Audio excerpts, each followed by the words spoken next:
की, स्वतंत्र वीर सावरकर की, जय श्री राम, जय श्री राम, जय भवानी, जय शिवाजी.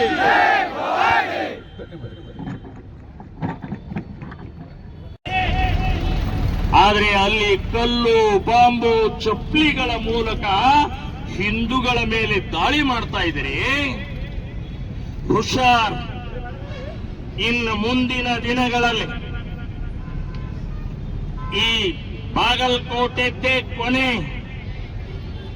ಮದ್ದೂರಿನ ಗಣಪತಿಯ ಮೇಲೆ ಎಸೆದಂತ ಕಲ್ಲು ಕೊನೆಯದಾಗಬೇಕು. ಇನ್ನು ಮುಂದಿನ ದಿನಗಳಲ್ಲಿ ನೀವು ಇದೇ ಪ್ರವೃತ್ತಿಯನ್ನು, ಇದೇ ಮಾನಸಿಕತೆಯನ್ನು, ಇದೇ ದೇಶದ್ರೋಹಿಯನ್ನ ಮಾಡಿದ್ರೆ ಮಸೀದಿ ಹೊಕ್ಕು ಹೊಡಿಬೇಕಾಗತ್ತೆ ಅಂತನ್ನುವಂತದ್ದು ಎಚ್ಚರಿಕೆಯನ್ನು ಕೊಡ್ತೇವೆ ನಾವು. ನಮಗೂ ಕೈಗಳಿದ್ದಾವೆ, ನಮಗೂ ಕಲ್ಲು ಸಿಗುತ್ತಾವೆ, ನಮ್ಮ ಮನೆಗಳಲ್ಲೂ ತಲವಾರಿದ್ದಾವೆ. ಇಡೀ ಹಿಂದೂ ಸಮಾಜ ಎದ್ರೆ ಏನಾಗ್ಬೋದು? ಮಸೀದಿ ಅಲ್ಲ, ನಿಮ್ಮ ಮನೆಗಳು ಸಿಗಲಿಕ್ಕಿಲ್ಲ, ಆಡ್ಕೊಂಡು ಕೂತ್ಕೊಳ್ಳಕ್ಕೆ. ಬಡ್ಡಿ ಮಕ್ಕಳ್ರೆ, ಈ ದೇಶದ ಅನ್ನ ತಿಂದು ಸೊತ್ತಿ ಬಂದಿದ್ರಿ. ಪಾಕಿಸ್ತಾನ್ ಜಿಂದಾಬಾದ್ ಅಂತೆ ಹೇಳ್ತಿಂತ ಇದೆ. ಪಾಕಿಸ್ತಾನ್ದು ಹುಷಾರ್, ತಾಳ್ಮೆ ಅನ್ನುವಂಥದ್ದು ಒಂದು ಮಿತಿ ಇರುತ್ತೆ. ಇವತ್ತಿನ ಕಾಂಗ್ರೆಸ್ ಮಾಡ್ತಾ ಇರುವಂತಹ ಅಪೀಸ್ಮೆಂಟ್ ಪರಿಣಾಮ ಎಂಥ ಅನಾಹುತ ಆಗ್ತಾ ಇದೆ. ಆರೋಗ್ಯ ಇಲಾಖೆ, health department Urdu invitation print ಮಾಡ್ತಾರೆ. ಯಾಕೆ? ಸಿದ್ದರಾಮುಲ್ಲಾ ಖಾನ್ ಅವರೇ, ದಿನೇಶ್ ಗುಂಡೂರಾವ್ ಅಲ್ಲ ನೀವು. ನಿಮ್ಮ ಮನೆಯೊಳಗೆ ನಿಮ್ಮ ಪತ್ನಿ ಅರ್ಧ ಏನಿದ್ದಾರೆ, ಈಗಾಗಲೇ ಯತ್ನಾಳ್ ಅವರು ಹೇಳಿದ್ದಾರೆ, ಅರ್ಧ ಪಾಕಿಸ್ತಾನ್ ನಿಮ್ಮ ಮನೆಯಾಗ ಇದೆ ಅಂತ ಹೇಳಿದ್ದಾರೆ. ಸೊ ನಿಮ್ಮ ಹೆಂಡತಿ ಸಲುವಾಗಿ ಹೆಲ್ತ್ ಮಿನಿಸ್ಟರ್ ಆದಂತವ್ರು ನೀವು ಆ ಉರ್ದು ಪ್ರಿಂಟ್ ಮಾಡ್ತೀವಿ. ಯಾರಿಗೆ? ಈ ದೇಶದಲ್ಲಿ ಮುಸ್ಲಿಮರಿಗೆ ಕನ್ನಡ ಬರೋದಿಲ್ಲ. ಹಾಗಾದ್ರೆ ಕನ್ನಡ ಬರದೇ ಇದ್ರೆ ಕರ್ನಾಟಕದಿಂದ ಒತ್ತು ಓಡಿಸ್ರಿ ಅವ್ರನ್ನ. ಸೊ ಏನೇನು ಆಗ್ತಾ ಇದೆ ಇದನ್ನು ಗಮನಿಸಿ ಹಿಂದೂ ಸಮಾಜ ಜಾಗೃತಿ ಆಗಬೇಕಾಗಿದೆ ಅಂತನ್ನುವಂಥದ್ದು ತಮ್ಮಲ್ಲಿ ವಿನಂತಿಯನ್ನ ಮಾಡಿಕೊಂಡು, ಛತ್ರಪತಿ ಶಿವಾಜಿ ನಾವು ಇವತ್ತೇನಾದ್ರೂ ಜೀವಂತ ಇದ್ರೆ, ಇವತ್ತು ಭಗವಾ ಬಾವುಟ ಹಿಡಿದಿದ್ರೆ, ಕೇಸರಿ ಶಾಲ್ ಹಾಕೊಂಡಿದ್ರೆ, ಮಠ ಮಂದಿರಗಳು ಇದ್ರೆ, ಅದು ಛತ್ರಪತಿ ಶಿವಾಜಿಯ ಮಹಾರಾಜರ ಹೋರಾಟದಿಂದ, ತ್ಯಾಗದಿಂದ, ಬಲಿದಾನದಿಂದ.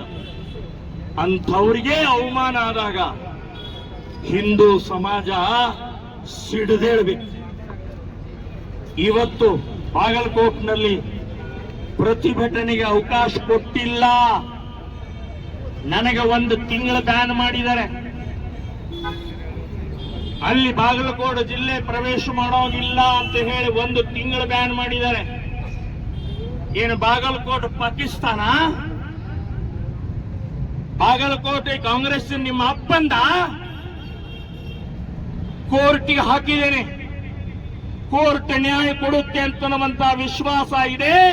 ಕೋರ್ಟಿನಿಂದ ಆರ್ಡರ್ ತಗೊಂಡು ಆ ಬಂಕ ಮಸೀದಿ ಎದುರುಗಡೆ ಹೋಗಿ ಕೂತ್ಕೊಳ್ತೇನೆ. ತಾಕತ್ತಿದ್ರೆ ತಡಿ ನೋಡೋಣ.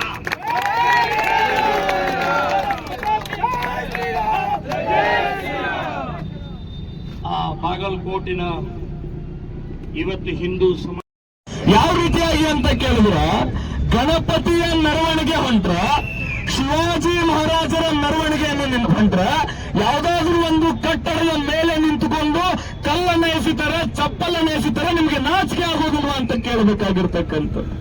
ನೀವು ಛತ್ರಪತಿ ಶಿವಾಜಿ ಮಹಾರಾಜರ ಮೇಲೆ, ಗಣೇಶ ಮೂರ್ತಿಯ ಮೇಲೆ ಚಪ್ಪಲಿ ಎಸಿಬಹುದು, ಕಲ್ಲನ್ನ ಎಸಿಬಹುದು, ಆದ್ರೆ ನೆನಪಿರ್ಲಿ, ಛತ್ರಪತಿ ಶಿವಾಜಿ ಮಹಾರಾಜರು ಕೋಟ್ಯ ಕೋಟ್ಯಾಂತರ ಹಿಂದೂಗಳ ಎದೆಯಲ್ಲಿ ಏನು ಹಿಂದುತ್ವದ ಕಿಡಿಯನ್ನು ಹಚ್ಚಿದಾರ ಅದನ್ನ ಮತ್ತೆ ಬಂದರೂ ಕೂಡ ಆರಿಸ್ಲಿಕ್ಕೆ ಆಗುದಿಲ್ಲ ಅಂತಕ್ಕಂಥದ್ದನ್ನ ನೀವೆಲ್ಲರೂ ಕೂಡ ಅರ್ಥ ಮಾಡಿಕೊಳ್ಳಬೇಕು. ಯಾವ ರೀತಿ ಅಂತ ಕೇಳಿದ್ರ ನಾವು ಅಂತ ಕೇಳಿದ್ರ ನಿರಂತರವಾಗಿ ಹಿಂದೂಗಳ ಮೇಲೆ ಹಿಂದೂಗಳ ಭಾವನೆಯ ಮೇಲೆ ಧಕ್ಕೆಯನ್ನ ಮಾಡ್ತಾ ಇದ್ದಾರೆ. ಕವಿ ಒಂದ್ ಕಡೆ ಬಹಳ ಚಂದ ಬರೀತಾನ, 3 ಸಾಗರ 100 ಮಂದಿರ ದೈವ ಸಾಸಿರ ಗಂಗೆ ಇದ್ದರೆ ಸಿಂಧು ಇದ್ದರೆ ಗಿರಿ ಹಿಮಾಲಯಗಳಿದ್ದರೆ ಸಾರ್ಥಕ ಮನೆಯ ಮಕ್ಕಳೇ ಮಲಗಿ ನಿದ್ರಿಸುತ್ತಿರುವಾಗ. ಈ ರೀತಿಯಾಗಿರ್ತಕ್ಕಂಥ ರಾಜ್ಯ ಸರ್ಕಾರ ನಮ್ಮಲ್ಲಿದೆ. ಹಿಂದೂ ವಿಚಾರಗಳಿಗೆ ನಿರಂತರವಾಗಿ ಧಕ್ಕೆಯನ್ನು ಮಾಡ್ತಾ ಇದೆ. ಲವ್ ಜಿಹಾದ್ ಅಂತ ಪ್ರಕರಣಗಳಿಗೆ ಒಂದು ಯಾವ ರೀತಿಯಾಗಿ ಸಪೋರ್ಟ್ ಅನ್ನು ಮಾಡ್ತಾ ಇರ್ತಕ್ಕಂಥ ಸರ್ಕಾರ, ಇದರ ವಿರುದ್ಧ ನಿಲ್ತಕ್ಕಂಥ ಕೆಲಸವನ್ನ ನಾವೆಲ್ಲರೂ ಕೂಡ ಮಾಡಬೇಕಾಗಿರ್ತಕ್ಕಂಥದ್ದು ಅನಿವಾರ್ಯ. ಶ್ರೀಕೃಷ್ಣ ಪರಮಾತ್ಮ ಭಗವದ್ಗೀತೆಯಲ್ಲಿ ಹೇಳ್ತಾರಲ್ಲ, ಯದಾ ಯದಾ ಹಿ ಧರ್ಮಸ್ಯ ಗ್ಲಾನಿರ್ಭವತಿ ಭಾರತ ಅಭ್ಯುತ್ಥಾನಂ ಧರ್ಮಸ್ಯ ತದಾತ್ಮಾಂ ಸೃಜಾಮ್ಯಹಂ ಪರಿತ್ರಾಣಾಯ ಸಾಧೂನಾಂ ವಿನಾಶಾಯ ಶತಶತಾಂ ಧರ್ಮ ಸಂಸ್ಥಾಪನಾರ್ಥಾಯ ಸಂಭವಾಮಿ ಯುಗೆ ಯುಗೆ ಅಂತ. ಯಾವಾಗ ಈ ದೇಶದಲ್ಲಿ ನಾಡಿನಲ್ಲಿ ಅಧರ್ಮ ತಾಂಡವವಾಡುತ್ತೋ, ಯಾವಾಗ ಅಧರ್ಮ ಎತ್ತಿ ಕುಣಿದಾಡುತ್ತೋ ಅವಾಗ ನಾನು ಬರ್ತೇನೆ, ಅದನ್ನ ಸರಿ ಮಾಡ್ತೇನೆ ಅಂತ ಹೇಳ್ತಾರಲ್ಲ, ನಾವೆಲ್ಲರೂ ಕೂಡ ಆ ರೀತಿಯಾಗಿರ್ತಕ್ಕಂಥ ಕೆಲಸವನ್ನ ಇವತ್ತು ಮಾಡತಕ್ಕಂಥ ಅನಿವಾರ್ಯತೆ ಇದೆ. ನಾವೆಲ್ಲರೂ